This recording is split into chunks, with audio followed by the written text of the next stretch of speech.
Sabbath to you all. Oh, I send you greetings from the rest of the Smiths. I promise they exist. 5 months yet till my daughter's quarantine is alleviated and she can come out into the world, and she'll be shocked that there's more than 5 people in this world.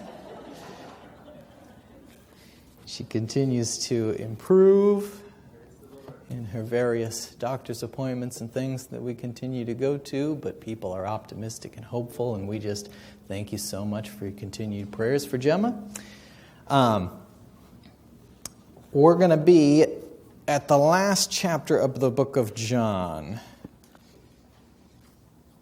If you're not careful, you'll hit Acts. It's chapter 21 there, and that's going to be verse 15 to verse 19.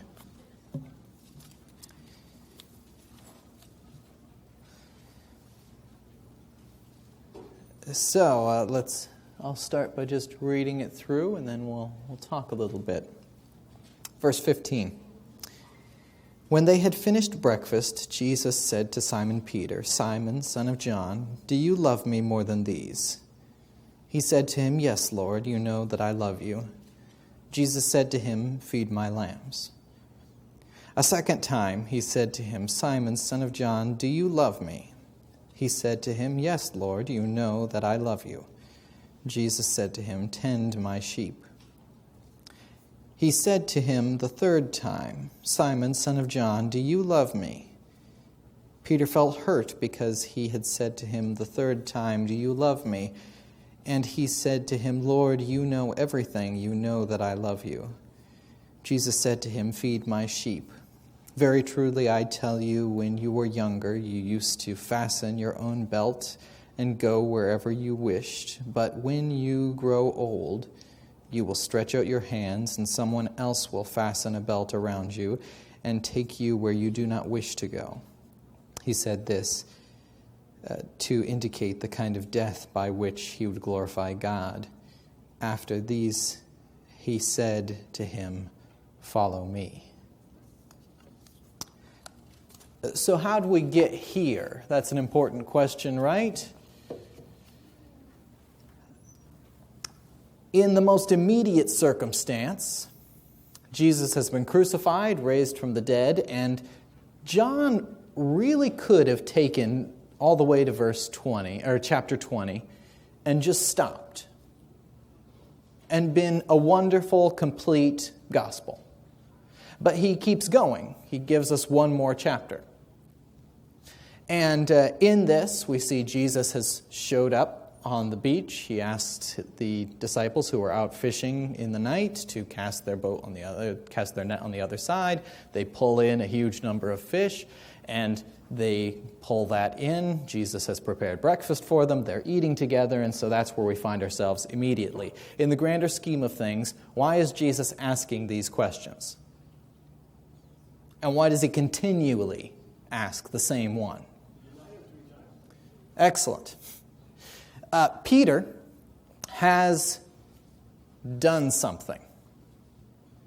Right? Jesus is arrested. He's being taken before the high priest, and Peter is kind of there on the outskirts of the building, and he's warming himself by the fire. It gets cold there at night, and people continually come to Peter and say, "You're one of them, aren't you? You're with that guy. You know Jesus." Jesus and Peter are from Galilee, right? So they probably, you may not know this, but Galileans had a very thick accent. It was easy to identify him as being somebody from up there. And they continue to come to him and say, "Surely you were with this guy, Jesus. You must be one of his disciples. You must be affiliated with him." And each and every time of those 3 times somebody comes to Peter and asks this question, instead of standing there, "Yes, I'm with Jesus," identifying himself within that relationship that we have talked about in the past of being a disciple meant defining yourself in relationship to the rabbi. Peter instead says repeatedly and vigorously, I don't know him. I don't know him. I don't have anything to do with that guy.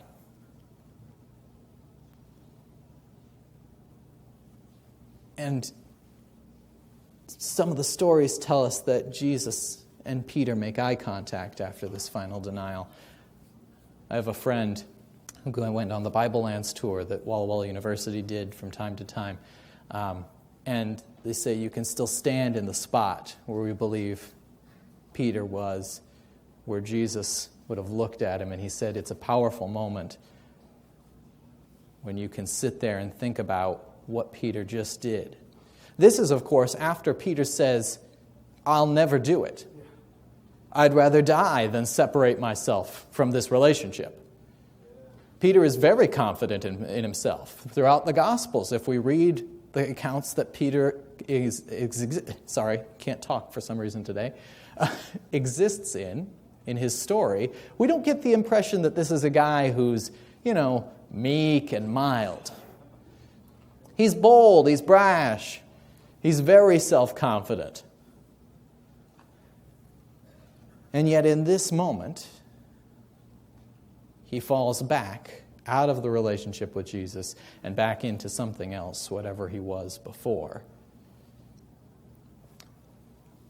I worked briefly for my practicum to finish my sociology minor at Walla Walla Valley Academy. Go Knights. In the counseling office. Learned a lot there. Teenagers provide a lot of opportunity to get your counseling feet wet. And one of the many things that I would encounter had to do with this simple phrase. He or she doesn't like me anymore. I'd say, oh, Michael, it's terrible. And you know what it is, those of you that remember. You remember teenhood? Think back. It could be a dreadful time. And you know what it means to like somebody, right? I'm not just saying that, I just like being around you. They mean, romantically. And I watched as many of these young men and women would, on one end, be so enthralled with the idea of this other young man or other young lady. Oh, it was going to be them forever. A couple weeks would go by, and there they'd be in the office sitting with me, talking about how something had come up and it just wasn't working out anymore. I don't really like this person anymore. There was no root of commitment in there. And so what occurred was they would encounter, minor obstacles. A little stress here and there in the relationship. This one person chews in a particular way. They don't like the same sorts of movies. I can remember one relationship that broke apart over an argument as to whether or not mountain biking was a viable use of time. The big stuff.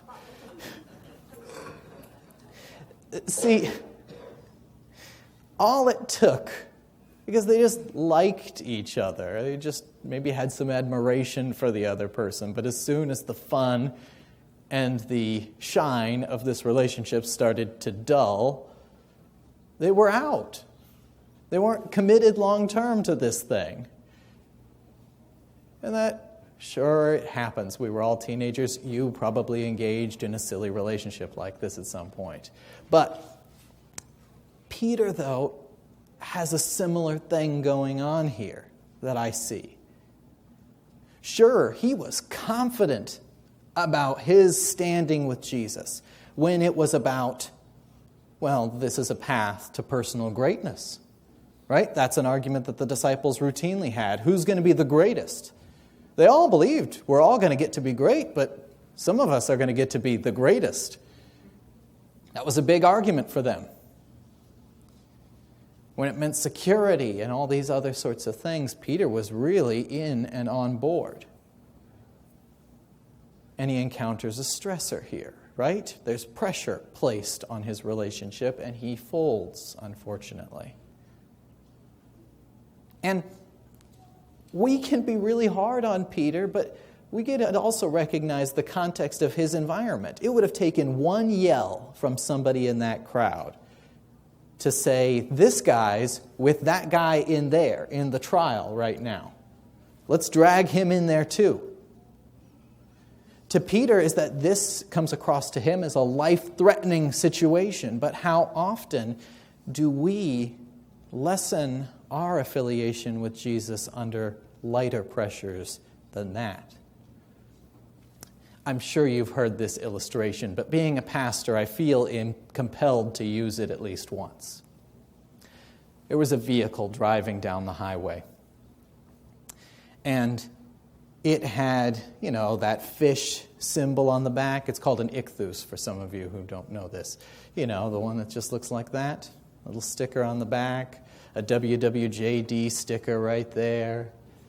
Lots of emblems of Christianity plastered onto the back of the vehicle, and it was really speeding down the highway, not quite to the degree of danger, but, really getting there. And upon encountering other vehicles, the driver would begin to scream, yell, make gestures that probably you have never used in a vehicle, but may have seen.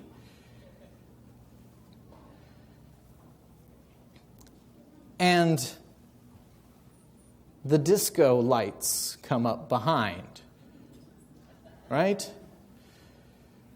Red, white, blue flashing. The siren pulls over. And the trooper walks up and looks at the person. And he asks, "Do you know why I pulled you over?" He says, "No." He says, "Well, I saw all these emblems on the back of your car that seem to identify you as being, a Christian, and I thought that this car was likely stolen."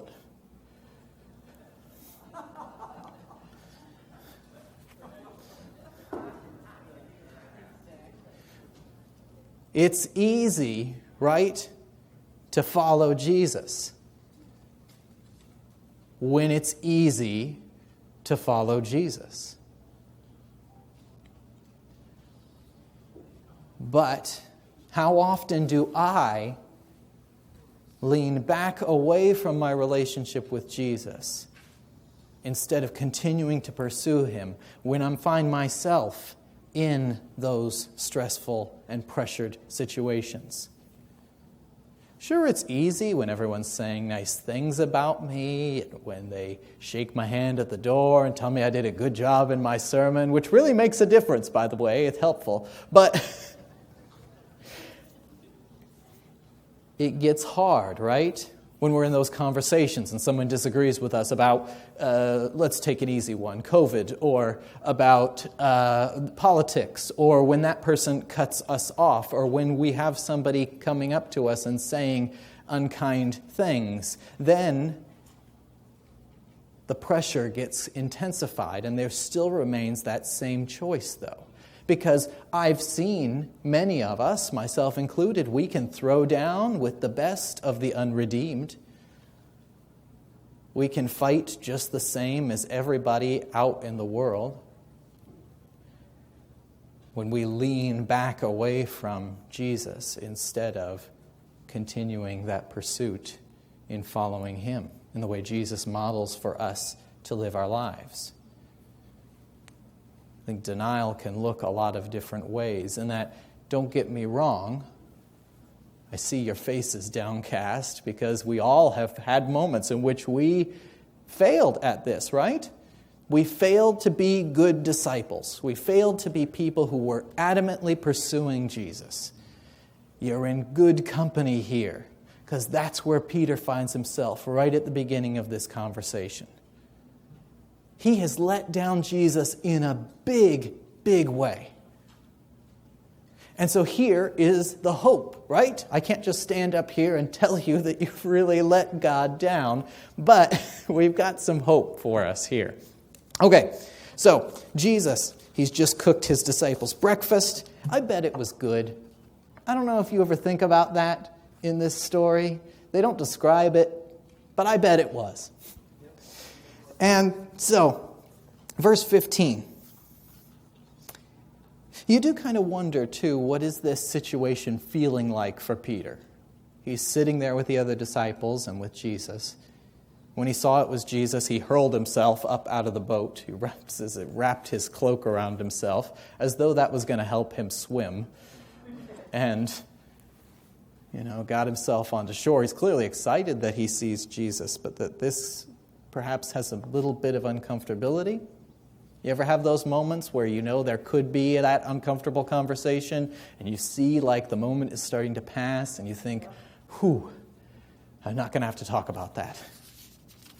Jesus doesn't let Peter off the hook, though. It says, when they had finished breakfast, Jesus said to Simon Peter, Simon, son of John, do you love me more than these? In the word these, Jesus is not directly giving us any context. The best biblical scholarship we have is saying these is what's around him. And what's around Peter at that moment is, there's the other disciples, there's food, and there's his fishing equipment, right? These are the things that, previous to his life with Jesus, were the things that he built his life around. The things that gave him a sense of security. And Jesus is saying, Simon Peter,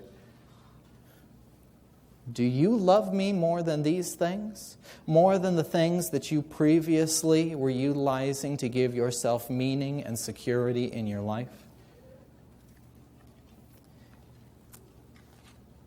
And Simon says, yes, Lord, you know that I love you. And Jesus said to him, feed my lambs. We have a failing in the English language. And it's that we have a word for love. It's love. Greek is a much more complex language. In some circumstances, they have a word for almost everything. There are at least 3 major words that they would utilize to describe love in the various categories. And when Jesus is saying to Peter, do you love me? He's using a particular word. I'm sure you've heard it. The root word would be agape, agapeo. This is a supreme high-level love. This is the kind of love that, if you were talking about the love of God in Greek, this would be the word you're utilizing. Do you have a self-sacrificial kind of love, a love that surpasses all other things, Peter?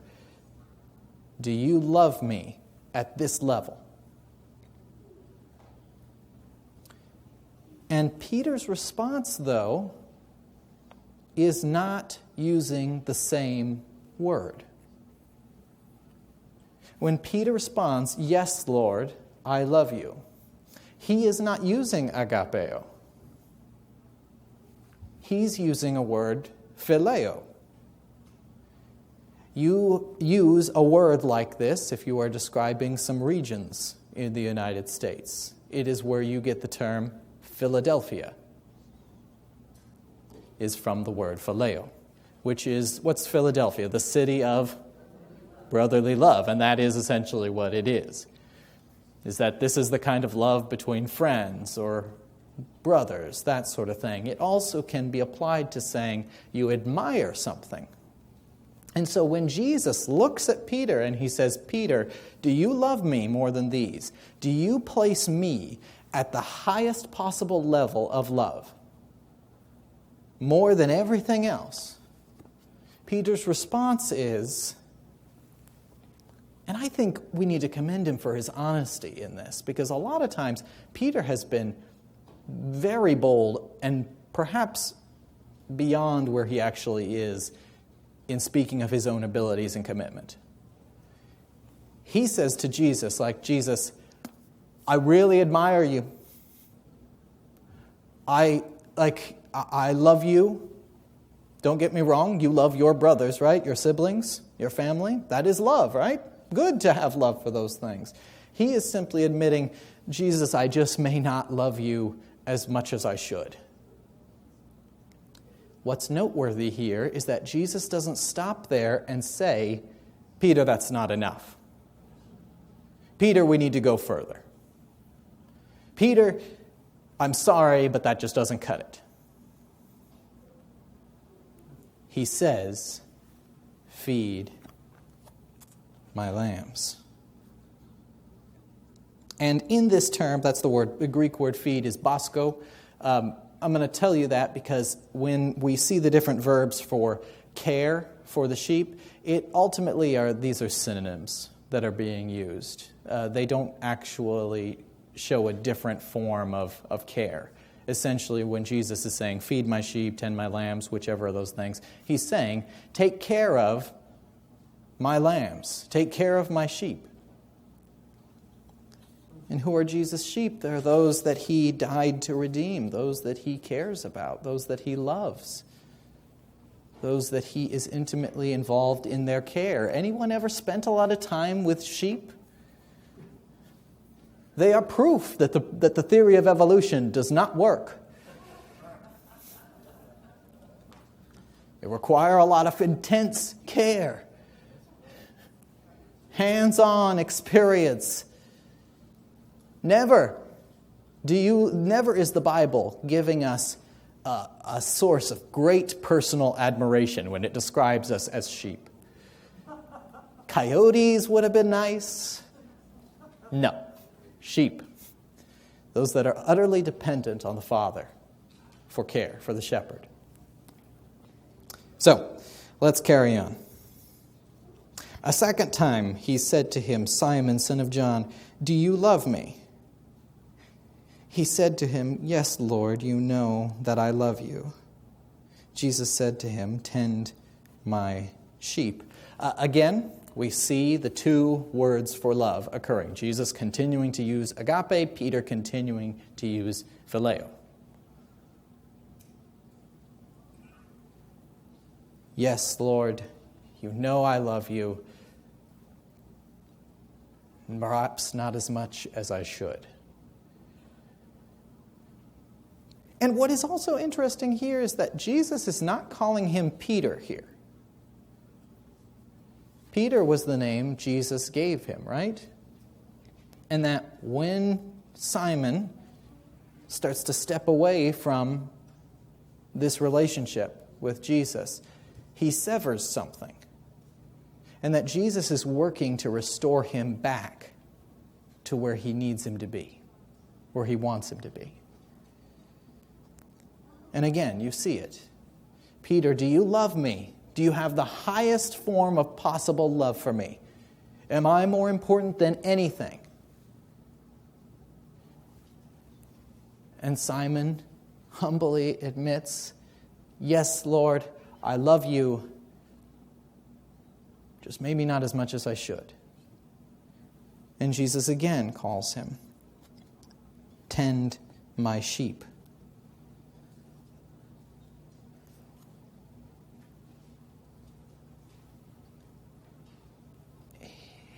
He says to him a third time here, and this is where the Greek starts doing some funny things. He said to him a third time, Simon, son of John, do you love me? Peter felt hurt because he said to him a third time, do you love me? This is because, again, we have a failing in our translation. Jesus stopped using agape. He looks at Peter. He says, okay, this is where you're at. Peter, do you actually phileo me? Do you actually love me? at the level that it seems in that moment, the highest Peter is capable of at that time. Do you love me? And Peter seems to be hurt because it's that, yeah, I'm levying to you what I can, giving you an honest answer to where I'm at. And Peter says, Lord, you know everything. You know that I love you. He is playing onto Jesus' omniscience, right? The fact that Jesus knows everything. He says, Jesus, you know everything. You know what's in my heart. You know what's on my mind. You know the things I have struggled with. You know what I messed up in the past about, all the mistakes that I've made. You know that I love you. Jesus doesn't argue the point. Never do I see in this text Jesus looking at Peter and saying, no, you don't. It's not where it should be. Do I love Jesus as much as I should? Some days, yeah. Other days, maybe I don't do as well. How are you doing? How am I doing each and every day, in each and every moment and situation that we encounter? How are we doing as individuals and as a church at putting Jesus as the highest love in our lives? Do you ever think to yourself, it's not where it should be? I know I do. That's partially because you are imperfect. I am too. And that it is a struggle for imperfect people to do perfect things. But that God's love is perfect. And that in this, we see a recipe for deepening the love for Jesus. I worked many years, 7 summers, felt like a year, 7 summers at Camp Miveden, our wonderful summer camp ministry off around Hayden Lake. That song we sing, Missionary Volunteers, that's how it gets its name, by the way. You may not know this. You pay for it, if you remember here. Missionary, M-I-V-O-D-E-N, Missionary Volunteers on Hayden. Yeah. That's why there's a capital V in there. Yeah, now you know. And I worked with, I kid you not, over 500-600 people over the many years I was there. People would come and go, but I would remain constant. I started in the kitchen, and I was the assistant director towards the end. I had a brief stint as the director, and the conference stayed standing. It was only a week. And one of the miraculous things I saw occurring was that you would see, it's young people mostly, right?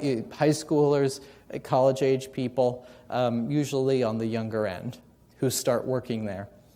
And many of them experience immaturity in a lot of ways. As the assistant director, there were many times in which I had to sit down and explain to somebody how work worked.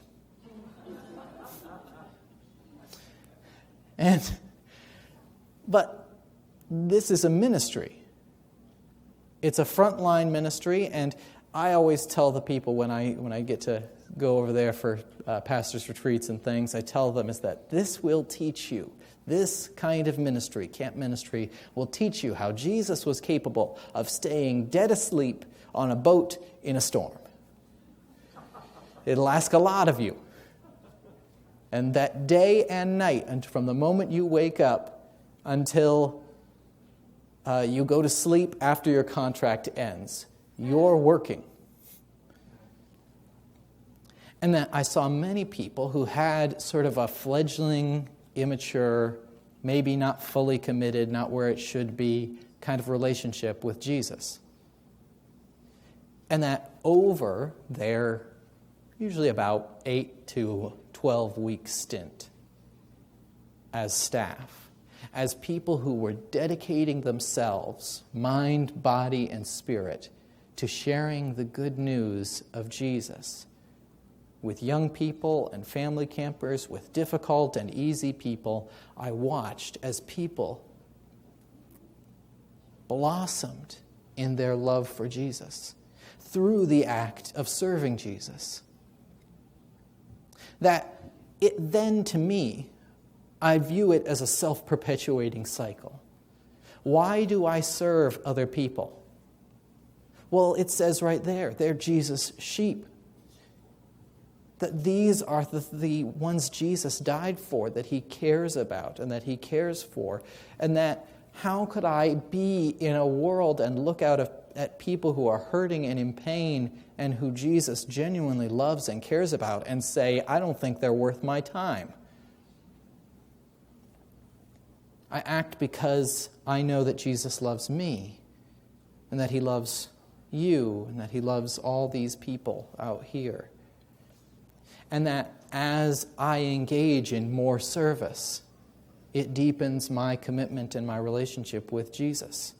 And that the more I love Jesus, the more it drives me to serve people in whatever context I find myself. And that Jesus knows where you are. Peter says it right there. You know all things. He does. He knows what's going on in your head. He knows the level of commitment you have. He knows the areas where perhaps you're not where you should be.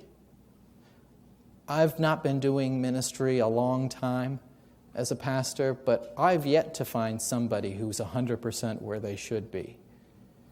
And yet, I have not found a willing heart, somebody who is willing to allow Jesus to come in and use them, that God has not done something remarkable with.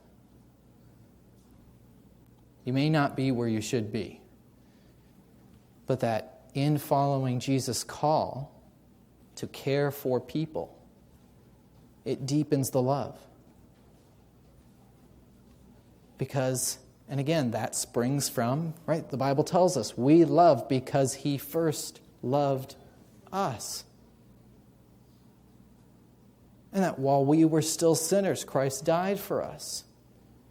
When we were still, lost and unimpressive, he still wanted to rescue us. And that us doesn't just mean us in this room, those of us that work for the church, any of that. It means us, humanity. That Jesus wants to save people, wants to engage with people, loves people. That you may not be where you want to be, but that following Jesus brings us closer to where we need to be.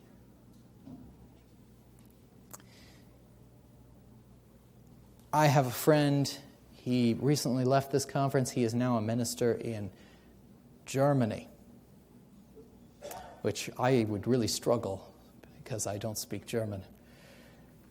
And he had been doing some mission work over in Cuba.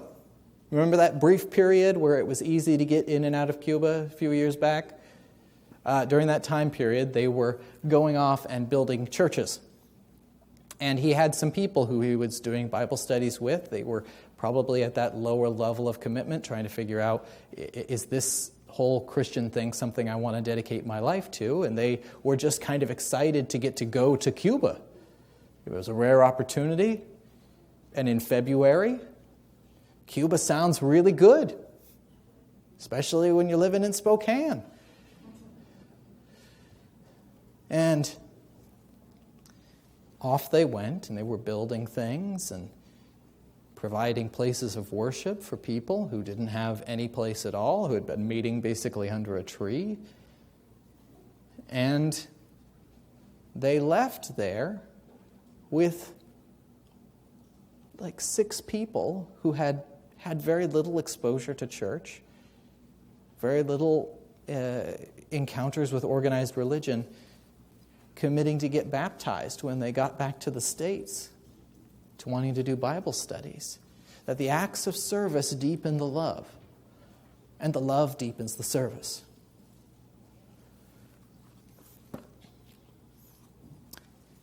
It's not all easy, though. Very truly, I tell you, when you were younger, you used to fasten your own belt and go wherever you wished. But when you grow old, you will stretch out your hands, and someone else will fasten a belt around you and take you where you do not wish to go. He said this to indicate the kind of death by which he would glorify God. After this, he said to him, "Follow me." That Jesus is restoring Peter back into discipleship, but he is also pointing to something. It's kind of an oddly worded prophecy that he is laying out.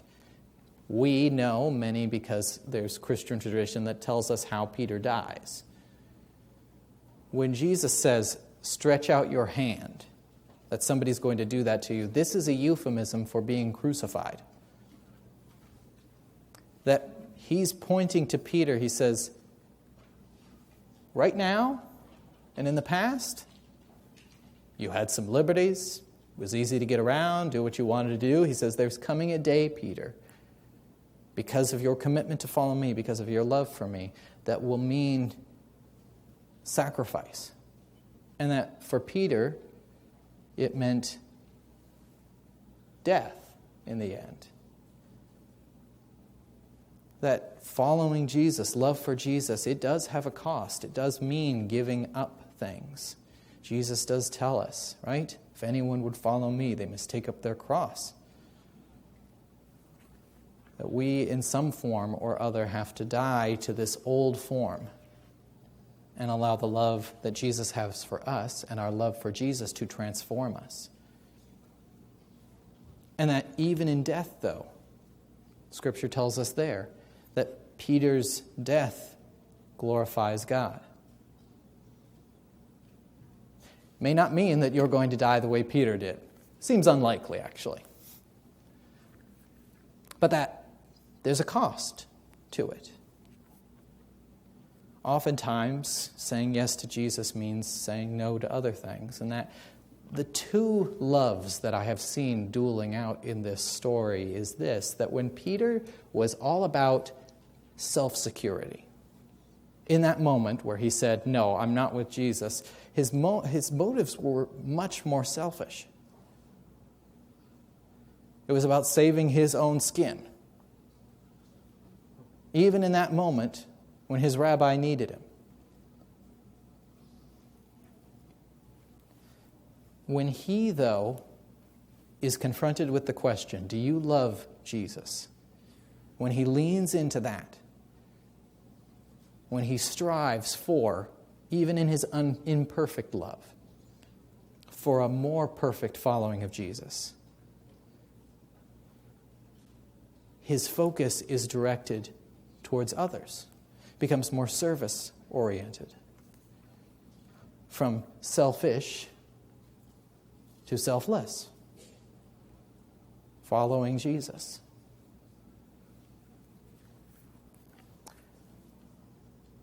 It is my belief that God is willing to take you right now and use you for something, if you're willing to love Him. If you're willing to make your life oriented towards Jesus. That in your workplace, in your friend group, in wherever you find yourself, Jesus has a sheep for you to care for. There's someone for you to love that needs it. That just needs to know that there is a God that loves them. And that simple knowledge can then motivate them into spreading the simple good news that there is a King of the universe that cares about and loves them and died to save them. That's good news worth spreading. So, you may be hoping for a final story or illustration that really drives everything home, and that in preaching class, that was always something they really encouraged, and I'm going to tell you, I don't have it.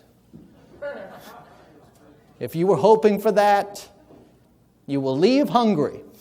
Instead, here it is. Just a big, gigantic question that Jesus is asking Peter in the past and you and I right now. Do you love me? Do you love him with the highest form of love that you can? Is your love for him supreme over everything else in your life? Yes. And if it's not, it's okay. Jesus is still willing to use you and build you there. But it is a willing heart that builds us there. Amen. Continue to follow Jesus, even when you're not perfect. Don't fall back into these instances that tell us that we need to rule the universe, because we're going to do a bad job of it. Continue to follow Jesus. Seek moments in which you can feed and love people, especially when they are difficult and trying. When it's hard, continue to lean into that relationship with Jesus. Again, do you love Jesus? Let's pray. Jesus, please help us to love you more. God, you know each heart here. God, I pray that you continue to draw us into a deeper surrender to you. Help us to follow you more deeply, more truly. Help us to be honest with you where we're failing. And God, give us the strength and the courage to love those around us. Amen. Happy Sabbath.